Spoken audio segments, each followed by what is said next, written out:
मेरा दृष्टिकोण, मेरी परिभाषा। दुआ, प्रार्थना, भक्ति। दुआ दुआ किसी इंसान के द्वारा भगवान के दरबार में लगाई जाने वाली वो गुहार है जो किसी के प्रति आत्मिक लगाव के कारण हितैषी भावना के अंतर्गत उसके दुख और समस्या से उसे उबार कर सुख और खुशी की प्राप्ति के लिए लगाई जाती है। दुआ हमेशा दूसरों के लिए ही की जाती है, परंतु दुआओं के सकारात्मक असर और इच्छित परिणाम के लिए त्रिपक्षीय प्रक्रिया होती है जो अत्यंत कठिन और जटिल होती है।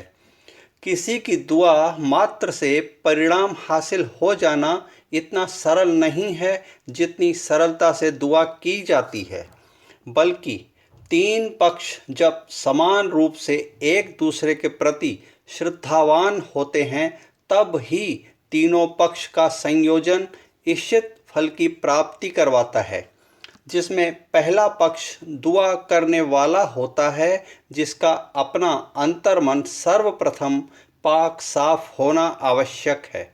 दूसरा पक्ष वो जिसके लिए दुआ की जा रही है। दुआ देने वाले के प्रति उसके भाव समान रूप से पवित्र होना जरूरी है, पर एक दूसरे के प्रति समान श्रद्धा भाव या साफ मन भी तब तक अधूरा है जब तक तीसरा महत्वपूर्ण पक्ष जिसके दरबार में गुहार पहुंचाई जा रही है उस सर्वशक्तिमान परम पिता परमात्मा के प्रति न केवल दुआ करने वाले बल्कि दुआ के फल के अभिलाषी दोनों का उस ईश्वर के प्रति समान श्रद्धेय भाव निहायत जरूरी शर्त है। ऐसे द्विपक्षीय संयोग के बावजूद दुआ आसमान में जाकर ईश्वर के दरबार में मंजूर नहीं हो पाती जब तक उन दोनों के भक्ति भाव के प्रति ईश्वर का हृदय प्रसन्न भाव से उमड़ न पड़े। लाखों दुआओं के बेअसर होने और चंद ही दुआएं कबूल होने के पीछे ये सूत्र काम करता है, और ऐसी ही त्रिपक्षीय संयोगिक स्थिति ही जब बनती है तब ही वो अपना जादुई असर दिखाती है। प्रार्थना प्रार्थना हमेशा याचक के रूप में की जाती है और बहुधा प्रार्थना स्वयं के लिए की जाती है। किसी इंसान की असहाय या असमर्थता की परिस्थिति जब निर्मित होती है, जब कोई इंसान अपनी संपूर्ण क्षमताओं के बावजूद बेबस और लाचार अवस्था में खुद को महसूस करता है, तब ईश्वर में आस्था और श्रद्धा हमें प्रेरित करती है और हम अंतिम उपाय के रूप में याचक बनके परमात्मा के आगे प्रार्थना या याचना करने को प्रस्तुत होते हैं।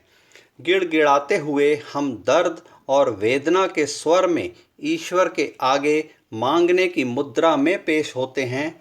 संपूर्ण श्रद्धा भाव के साथ प्रार्थना करते हुए कम से कम हम आत्मसंतुष्टि का अनुभव तो करते ही हैं कि हमने हमारी मांग प्रभु तक पहुंचा दी। इस आत्मसंतुष्टि के कारण राहत की अनुभूति भी होती है। विश्वास और भरोसे का दामन थाम के हम जब समर्पण भाव से मालिक के आगे झुकते हैं तो मालिक भी हमें अपनी शरण में ले ही लेते हैं।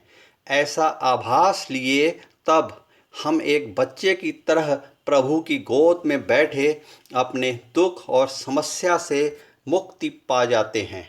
सामूहिक रूप से प्रार्थनाओं का प्रभावशाली असर मन की शांति के रूप में हमने अक्सर महसूस किया है। आंखें बंद करके आराध्य की स्तुति हमारे अंतर्मन में ही आराध्य की उपस्थिति का आभास कराती है।